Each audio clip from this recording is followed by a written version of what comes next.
Salut les hamsters! Bienvenue dans un autre épisode de l'Académie des hamsters. On vous dit toujours qu'il est important de sécuriser vos cacahuètes, je veux dire vos cryptos. Mais écoutez pourquoi c'est important. Dans cet épisode, on va vous parler des 3 plus grands piratages de crypto à ce jour. Réseau Ronin, 625 millions de dollars.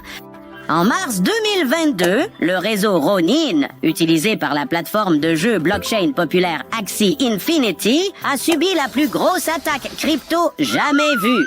Des pirates informatiques ont volé 173,6 ETH et 25,5 millions USDC d'une valeur d'environ 624 millions de dollars à l'époque.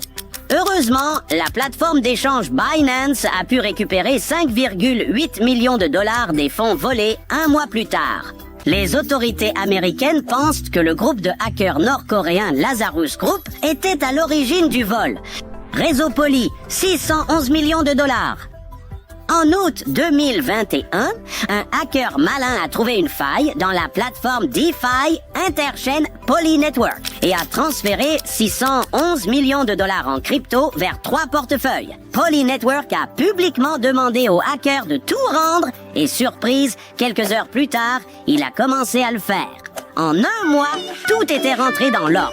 Le plus fou dans l'histoire, le compte du hacker a reçu 39 000 dollars de dons après avoir tout rendu. La communauté crypto pense qu'il a fait ça pour le fun, comme un défi pour montrer la faille de sécurité de Poly Network. FTX, 600 millions de dollars. Comme si l'effondrement de la bourse ne suffisait pas, le jour même de la faillite de la plateforme FTX en novembre 2022, des pirates en ont profité pour lui voler plus de 600 millions de dollars en crypto des portefeuilles de FTX et FTX US. L'identité du ou des coupables reste un mystère et les fonds n'ont jamais été restitués. J'espère que ça vous a été utile et que vous prendrez la sécurité de vos cacahuètes, de vos actifs, plus au sérieux. Ah, le Far West de la crypto. Vous pouvez réussir ou échouer. Salut à tous, nos chers hamsters et PDG préférés! Devenir riche rapidement, devenir millionnaire du jour au lendemain, ça semble excitant, n'est-ce pas? Aujourd'hui, nous allons parler du fait que trop de hamsters sont tombés dans le panneau et ont perdu tout leur argent. OneCoin. OneCoin est le plus grand système pyramidal de crypto-monnaie à ce jour. L'entreprise a été lancée en 2014 par Ruja Ignatova, née en Bulgarie et surnommée la Cryptocurrency Queen. Et son activité principale consistait à vendre des cursus en ligne sur les crypto-monnaies et à faire de sorte que les participants invitent d'autres utilisateurs. Les acheteurs des cursus se voyaient promettre des jetons qu'ils pourraient ensuite utiliser pour miner des OneCoin, ce qui n'a bien sûr jamais été le cas. Join the revolution, join the financial revolution. And make OneCoin number one. Pouvez-vous deviner combien d'argent OneCoin a collecté? Quelques millions de dollars? 100 millions de dollars? 4 milliards de dollars! Oui, vous avez bien entendu, l'entreprise a réussi à lever 4 milliards de dollars! Lorsque des questions ont commencé à se poser sur l'entreprise, Ruja Ignatova a disparu et l'argent a disparu avec elle. Elle n'a toujours pas été retrouvée et figure désormais sur la liste noire du FBI.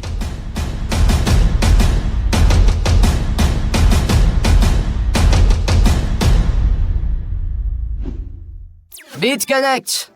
BitConnect était une plateforme de prêt et d'échange de crypto-monnaies lancée en 2016 avec son propre token, BitConnect Coin. La société promettait à ses utilisateurs des résultats imaginables, jusqu'à 1% de profit par jour, grâce à la technologie blockchain et à leur bot de trading.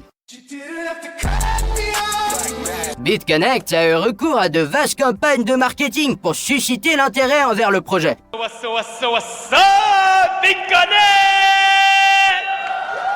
Vous voulez deviner combien d'argent BitConnect a gagné?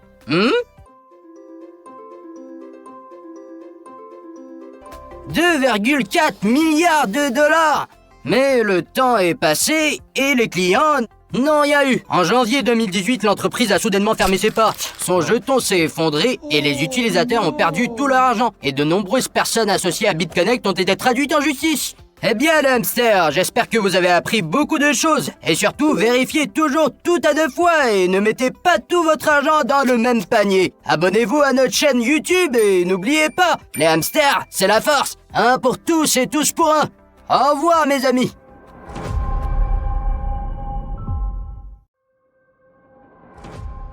Bonjour les hamsters. Des hautes vertigineux aux bas abyssaux, observez le prix des crypto-monnaies est souvent comparé à un tour de montagne russe.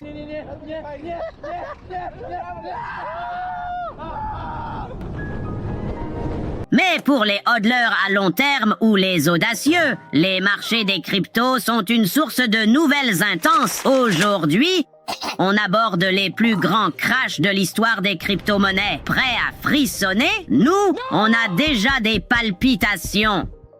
Le crash de Mt. Gox en 2011. C'était l'époque où Mt. Gox, la plateforme d'échange de crypto de Tokyo, régnait en maître. Plus de 70% des transactions Bitcoin passaient par là. Mais avec tout cet argent qui circulait, des failles de sécurité sont apparues et des pirates en ont profité pour hacker des comptes et piquer des bitcoins. Naturellement, le prix du bitcoin est passé de 32 $ en juin 2011 à 1 centime en quelques jours. À ce jour, on parle encore des histoires de Mt. Gox, ce crash étant une de celles qui risquent de ne jamais disparaître des tabloïds. That you know, and they ask you how you are, you just have to say that you're fine when you're not really fine, but you just can't get into it because they would never understand. Le crash du Bitcoin en 2013. Vous avez remarqué qu'on a parlé des histoires de Mt. Gox et non d'une seule? En 2013, rebelote, 2 autres gros crashs se sont enchaînés sur le marché des crypto-monnaies. En avril, le Bitcoin a chuté de 73%, passant de 260 à 54,5 $. C'est la panne du site Mt. Gox, débordé par le volume de transactions et une attaque qui a provoqué cette dégringolade.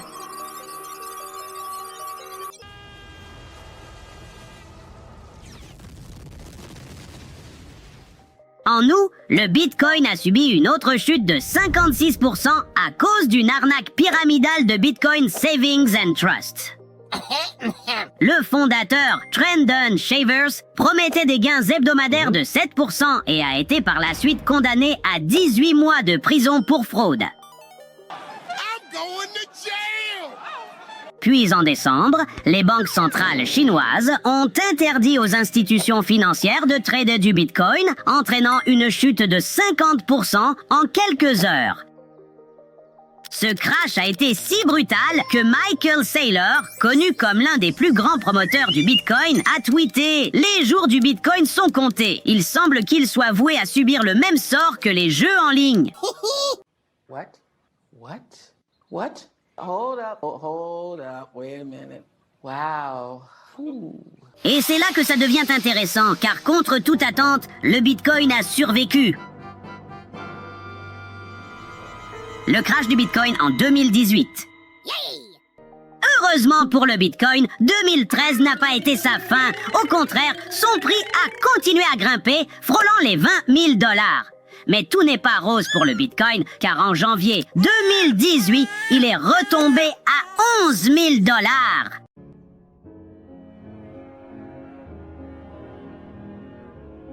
Cette chute de 45 était due à des prises de bénéfices et des rumeurs d'interdiction du trading de crypto-monnaies au Japon et en Corée du Sud, entraînant une nouvelle baisse de 12%.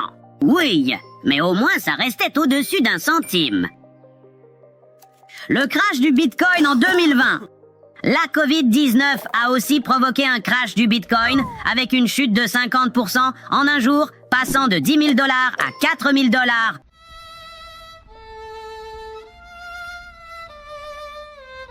Beaucoup ont prédit sa fin, mais les 24 mois suivants ont été positifs. You heard it here first. Bitcoin is going to zero. Zero. Son prix a encore grimpé avec un 0 de plus en USD. Il a été adopté par de nombreux investisseurs institutionnels et même légalisé dans un pays. Plutôt pas mal, non? Le crash du Bitcoin en 2021? 2021 a commencé en fanfare! En moins d'un mois, le Bitcoin a battu son record de prix de 2020, surpassant les 40 000 $ dès le 7 janvier 2021. Mi-avril, les prix du Bitcoin ont atteint de nouveaux sommets historiques de plus de 60 000 $, tandis que Coinbase entrait en bourse. L'intérêt institutionnel a propulsé son prix encore plus haut, atteignant ainsi 64 895 $ le 14 avril 2021. Mais en mai 2021, il est retombé à 64 000 $, semant ainsi la panique.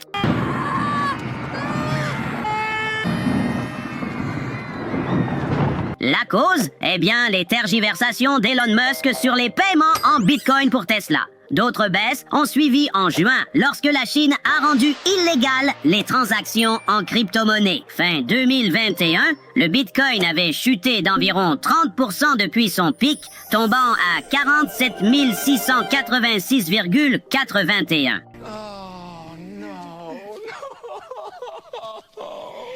Bitcoin a connu des baisses par le passé et, malgré les crashs boursiers, il a rebondi à plusieurs reprises dans l'histoire. Par conséquent, pour tous les investisseurs, procédez avec prudence. Mais ne pensez pas que vous devez abandonner complètement les marchés. Merci d'avoir regardé. Abonnez-vous et souvenez-vous, les hamsters sont puissants. Un pour tous et tous pour un. Au revoir.